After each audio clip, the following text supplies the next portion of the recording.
जिन 2 लड़कियों ने अपने हाथ खो दिए थे, वे अब किले में भी नहीं रहती थीं। उस तीसरी लड़की को जो इज्जत मिल रही थी वे उससे भी बहुत जलती थीं और उन्होंने उसको धमकी दी कि अगर उसने उनके हाथ उन्हें फिर से नहीं दिलवाए तो वे उसे मार देंगी। ये सुनकर वह लड़की उस अक्लमंद स्त्री के पास रोती हुई गई कि वह क्या करे। अक्लमंद स्त्री ने कहा कि जब राजकुमार उसके पास लेट जाए तो वह दीवार की तरफ अपना चेहरा किए हुए ही राजकुमार से कहे, राजकुमार, वे दोनों लड़कियां अपने हाथ मांग रही हैं, नहीं तो वे मुझे मार देंगी। उसको और कुछ कहना भी नहीं है और इसके अलावा उसे और कुछ बताना भी नहीं है। धड़कते दिल से वह लड़की उस शाम का इंतजार करती रही। फिर वह तब तक इंतजार करती रही जब तक राजकुमार आया नहीं। वह उसके बिस्तर पर काफी देर तक झुका रहा और एक लंबी सांस ली, जल्दी से कपड़े उतारे और बिस्तर में लेट गया। तब लड़की ने कांपते हुए कहा, अगर उन दोनों लड़कियों को उनके हाथ वापस नहीं दिए गए तो वे मुझे मार देंगी। राजकुमार तुरंत बोला, तुम उनके हाथ उठा लो, वे इस पलंग के नीचे पड़े हैं, और बोतल ले लो जो खिड़की में लटक रही है। उस बोतल में से थोड़ा सा पानी लेकर उनकी बाहों और हाथों पर डालकर उनको आपस में जोड़कर बांध दो। 3 दिन बाद उनकी पट्टी खोल दो तो वे आपस में जुड़ जाएंगे और ठीक हो जाएंगे। सुबह को जब लड़की उठी तो उसने वैसा ही किया जैसा राजकुमार ने उससे करने के लिए कहा था। 3 दिन बाद जब उन दोनों के हाथों की पट्टी खोली गई तो उनके हाथ साबुत और ठीक थे। कुछ दिन बाद वह राजकुमारी भी आ गई। उसकी शादी छोटे राजकुमार जल्दी से जल्दी होने वाली थी, पर वह समुद्री राजकुमार की पत्नी के बराबर सुंदर नहीं थी। पर राजा रानी और दरबारी लोग दोनों की एक सी इज्जत करते थे। इस बात से पहली दोनों लड़कियां जलने लगीं, तो उन्होंने फिर से समुद्री राजकुमार की होने वाली पत्नी को धमकाया कि अगर उसने उनको वह सेब नहीं चखाया जो राजकुमार रोज लेकर आया करता था तो वे उसको मार देंगी। इस बारे में उस लड़की ने फिर से अक्लमंद स्त्री की सलाह मांगी, क्योंकि उसमें उसका पूरा विश्वास था। तो उस रात जब राजकुमार उसके पास आया तो उसने उससे कहा, वे दोनों लड़कियां मुझे मार देंगी अगर उसने उनको उसका लाया सेब नहीं खिलाया तो। इस पर राजकुमार बोला, सेब खिड़की में रखा है, ले लेना। जब तुम बाहर जाओ तो उसको जमीन पर रख देना और फिर जहाँ जहाँ वह लुढ़कता जाए तुम उसके पीछे चली जाना। जब यह रुक जाए तो वहाँ से तुम्हें जितने सेब चाहिए तोड़ लेना और उसी रास्ते से लौट आना जिससे तुम गई थी। लड़की ने कोई जवाब नहीं दिया और सो गई। अगली सुबह राजकुमार को वह जगह छोड़ने में बहुत परेशानी हुई। वह बहुत खुश था और बेचैन था और वह बहुत लंबी लंबी सांसें ले रहा था। उसने लड़की को कई बार झुक कर देखा। फिर वह बाहर वाले कमरे में गया। वह लड़की को देखने के लिए एक बार फिर घूमा। इस तरह से उसको कई बार देखने के बाद जब सूरज निकल आया तो वह जल्दी से कमरा बंद करके वहाँ से चला गया। लड़की जब सुबह उठी तो वह रो पड़ी, क्योंकि वह राजकुमार को सचमुच में प्यार करने लगी थी। उसने खिड़की में से सेब उठाया और घर के बाहर निकलकर उसे नीचे जमीन पर रख दिया। वहाँ उसने लुढ़कना शुरू कर दिया और वह लड़की उसके पीछे पीछे चलने लगी। वह उसके पीछे बहुत दूर तक चली और एक ऐसी जगह आ पहुंची जो उसके लिए अनजान थी। वहाँ वह एक बागीचे की ऊंची सी दीवार के पास आ गई। उसके अंदर के पेड़ों की शाखें जिसके बाहर तक लटकी हुई थीं, उन शाखों पर बहुत सारे फल लदे हुए थे। आखिर वह एक दरवाजे के पास आ गई जो बहुत सारी सजावट की चीजों से सजा हुआ था। जैसे ही वह सेब लुढ़कता हुआ उधर पहुंचा तो वह दरवाजा अपने आप ही खुल गया। सेब उसके अंदर लुढ़कता चला गया और वह लड़की उसके पीछे पीछे चलती चली गई। उस लड़की ने ऐसा सुंदर बागीचा पहले कभी कहीं नहीं देखा था। सेब लुढ़कता हुआ कुछ छोटे छोटे पेड़ों की तरफ चल दिया जिन पर बहुत सारे सेब लटक रहे थे। वहाँ जाकर वह सेब रुक गया। लड़की ने उसमें से जितने सेब उसके सिल्क के दुपट्टे में आ सकते थे तोड़ लिए। सेब तोड़कर उसने घूमकर देखा कि वह किस रास्ते से आई थी और उसका दरवाजा कहाँ था जिससे उसको वापस बाहर जाना था। पर वह उस सुंदर बागीचे की सुंदरता को कुछ देर और देखती ही रह गई और वह राजकुमार की कही बात को भी भूल गई। उसने सेब को अपने पैर से छू दिया तो वह सेब फिर से लुढ़कने लगा। अचानक बागीचे का दरवाजा एक बहुत तेज आवाज के साथ बंद हो गया। ये देखकर लड़की डर गई और जो कुछ उसने किया था उस पर उसे बहुत अफसोस हुआ। अब वह उस बागीचे से बाहर नहीं जा सकती थी, सो वह फिर से उस सेब के पीछे पीछे जाने पर मजबूर हो गई। वह उस बागीचे में बहुत दूर तक लुढ़कता चला गया और जाकर एक छोटी सी अंगीठी के पास जाकर रुक गया। उस अंगीठी के पास पानी से भरी 2 केतली रखी हुई थीं, एक छोटी और एक बड़ी। उनमें से बड़ी केतली के नीचे एक बड़ी सी आग जल रही थी और छोटी केतली के नीचे एक छोटी सी आग जल रही थी। जब सेब वहाँ जाकर रुका तो लड़की को पता ही नहीं था कि वह वहाँ पहुँचकर क्या करे। तब उसको ख्याल आया कि वह उस बड़ी आग में से थोड़ी सी आग निकालकर छोटी आग में डाल दे। उसने ऐसा ही किया तो छोटी केतली का पानी बहुत जल्दी ही उबलने लगा और बड़ी केतली का पानी कम जोर से उबलने लगा। पर वह वहाँ रुक नहीं सकी और क्योंकि वह पहले ही राजकुमार की बात नहीं मानकर उसकी आज्ञा का उल्लंघन कर चुकी थी तो उसने सोचा कि बस अब तो वह मर ही जाएगी। राजकुमार को भी वह अब कभी नहीं पा पाएगी। ये सोचकर उसने सेब को एक बार पैर और मारा। अब की बार वह सेब बागीचे के बीच में बने घास के मैदान की तरफ चल दिया। उस मैदान में 2 बच्चे सोए हुए थे। कड़ी धूप उनके ऊपर सीधी पड़ रही थी। लड़की को उन बच्चों पर दया आ गई। उसने अपना दुपट्टा उन बच्चों को ओढ़ा दिया ताकि धूप से उनकी रक्षा हो सके। अपने दुपट्टे में से सेब निकालकर उसने केवल उतने ही सेब अपने पास रखे जितने उसकी छोटी सी टोकरी में आ सके। वह वहाँ भी नहीं रुक सकती थी, तो उसने उस सेब में एक बार फिर से पैर मारा। इस बार पैर मारने के बाद, इससे पहले कि उसको पता चलता कि वह कहाँ जा रही थी, वह समुद्र के किनारे खड़ी थी। वहाँ एक सायेदार पेड़ के नीचे राजकुमार सोया हुआ था। उसके पास समुद्र की रानी बैठी हुई थी। जब वह लड़की उनके पास पहुंचे तो वे दोनों उठ गए।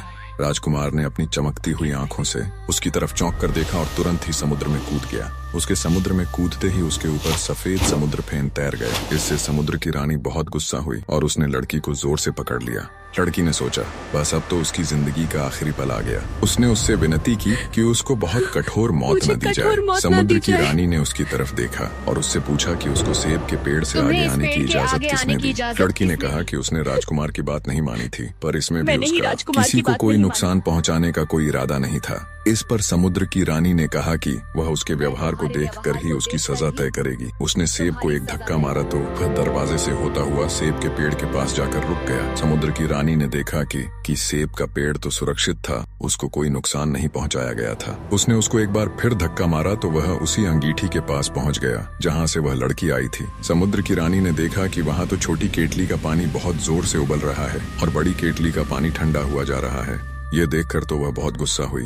गुस्से में आकर उसने लड़की की बाह पकड़ ली और अपनी पूरी लंबाई तक खड़ी हो गई और उसे पूछा, तूने यहाँ कुछ करने की हिम्मत कैसे की कि तू मेरी केतली के नीचे से आग हटाकर अपनी केतली के नीचे रख दे। लड़की को यह पता ही नहीं था कि उसने इसमें कुछ गलती की है, सो उसने कहा कि उसको नहीं मालूम कि ऐसा कैसे हुआ। इस पर समुद्र की रानी बोली कि बड़ी केतली की नीचे की आग मेरे और समुद्र के राजकुमार के बीच का प्यार बताती है और छोटी केतली के नीचे की आग तेरे और राजकुमार के बीच का प्यार बताती है। अब क्योंकि तूने मेरी केतली के नीचे की आग निकालकर अपनी केतली के नीचे रख दी है तो राजकुमार अब तुझसे ज्यादा प्यार करता है बजाय मेरे। फिर वह जोर से चिल्लाकर बोली, देख जरा, मेरी केतली के पानी ने उबलना बंद कर दिया है और तेरी केतली का पानी कितनी जोर से उबल रहा है। पर मैं देखती हूँ कि तूने और क्या क्या नुकसान मेरे बागीचे में पहुंचाया है और फिर तेरी सजा तभी तय करती हूँ। कहकर समुद्र की रानी ने फिर से एक बार सेब को अपने पैर से धक्का मारा तो वह लुढ़कता हुआ सोते हुए बच्चों के पास जाकर रुक गया। समुद्र की रानी ने उन्हें देखकर पूछा, ये तूने किया है?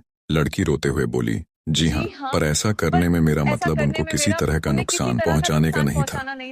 लड़की रोते हुए बोली, मैंने इन छोटे बच्चों को अपने दुपट्टे से इसलिए ढक दिया था ताकि वे उस कड़कती धूप में जले नहीं, और मैंने वे सेब जो मेरी टोकरी में आए नहीं उन्हें इनके पास छोड़ दिया था। समुद्र की रानी बोली, तेरा यह काम और तेरी सच्चाई तुझे मुक्ति दिलाएगी। मैं देख रही हूँ कि तू बहुत ही दयालु है। ये बच्चे मेरे और राजकुमार के हैं, पर क्योंकि अब वह तुझे मुझसे ज्यादा प्यार करता है इसलिए अब मैं उसको तुझे देती हूँ। अब तू अपने किले को लौट जा और वहाँ जाकर वही कहना जो मैंने तुझसे कहा है। तेरी शादी मेरे राजकुमार के साथ तभी होगी जिस समय उसके छोटे भाई की शादी होगी। तेरे जवाहरात, गहने, शादी का जोड़ा और तेरी शादी वाली कुर्सी सब कुछ वैसी ही होनी चाहिए जैसी दूसरी राजकुमारी की होगी। फिर उसी पल से जब पुजारी जी तुझे और राजकुमार को आशीर्वाद देंगे तभी से राजकुमार के ऊपर से मेरी ताकत खत्म हो जाएगी, क्योंकि मैंने यह देख लिया है कि उसके अंदर वे सब गुण हैं जो एक राजा में होने चाहिए। इसलिए मैं चाहती हूँ कि उसको उसके पिता का वारिस बन जाना चाहिए, क्योंकि वह अपने पिता का बड़ा बेटा है। छोटा राजकुमार उस राज्य का राजा बन सकता है जो उसकी पत्नी उसके लिए लेकर आएगी।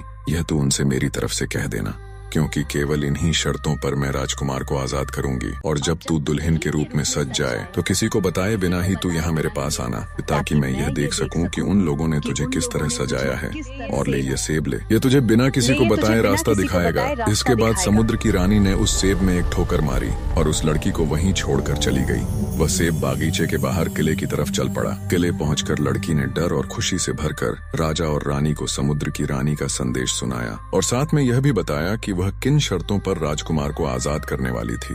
राजा ने खुशी से वह सब स्वीकार कर लिया जो समुद्र की रानी ने कहा था। तुरंत ही 2 शादियों की तैयारियां शुरू कर दी गईं। 2 दुल्हन वाली कुर्सियां बराबर बराबर रखी गए। 2 शादी की पोशाकें बनवाई गईं। गहनों के 2 सेट बनवाए गए। सब चीजें दोनों दुल्हनों के लिए एक सी बनवाई गईं। जब लड़की को उसकी दुल्हन की पोशाक में सजा दिया गया तो उसने बहाना बनाया कि वह नीचे की मंजिल से कुछ भूल आई है, सो वह अपने सेब के साथ नीचे गई और उसको जमीन पर रख दिया। वह तुरंत ही समुद्र के किनारे की तरफ लुढ़क गया। वहाँ उसको समुद्र की रानी और राजकुमार उसका इंतजार करते मिल गए। समुद्र की रानी बोली, अच्छा हुआ कि तू आ गई। क्योंकि अगर जरा सा भी तूने मेरे कहे का उल्लंघन किया होता तो तेरे ऊपर बदकिस्मती का पहाड़ टूट पड़ा होता। पर तू कैसी लगती है? क्या तू वैसी ही सजी हुई है जैसी कि वह दूसरी राजकुमारी सजी हुई है? वह तुझसे ज्यादा अच्छी तरह से तो नहीं सजी हुई, कपड़ों में या गहनों में। उस राजकुमारी के पास तुझसे ज्यादा अच्छे कपड़े और गहने तो नहीं है। लड़की ने हिचकते हुए जवाब दिया कि नहीं, ऐसा नहीं है। वह भी ठीक वैसी ही सजी हुई है जैसी दूसरी राजकुमारी सजी हुई है। यह सुनकर समुद्र की रानी ने उसकी शाही पोशाक फाड़ दी, उसके सब गहने खोल दिए, उसके बालों में से जवाहरात निकालकर जमीन पर फेंक दिए। उन सबको जमीन पर फेंकते हुए चिल्लाई, मेरे राजकुमार की दुल्हन क्या ऐसी लगनी चाहिए जैसी कि और दुल्हनें लगती हैं? क्योंकि मैंने उसे तुझे दे दिया है तो मैं ही तुझे दुल्हन की पोशाक भी दूंगी। कहकर उसने एक पेड़ के नीचे से कुछ घास उखाड़ी तो वहाँ कीमती पत्थरों से जड़ा हुआ एक सोने का मंदिर प्रकट हो गया।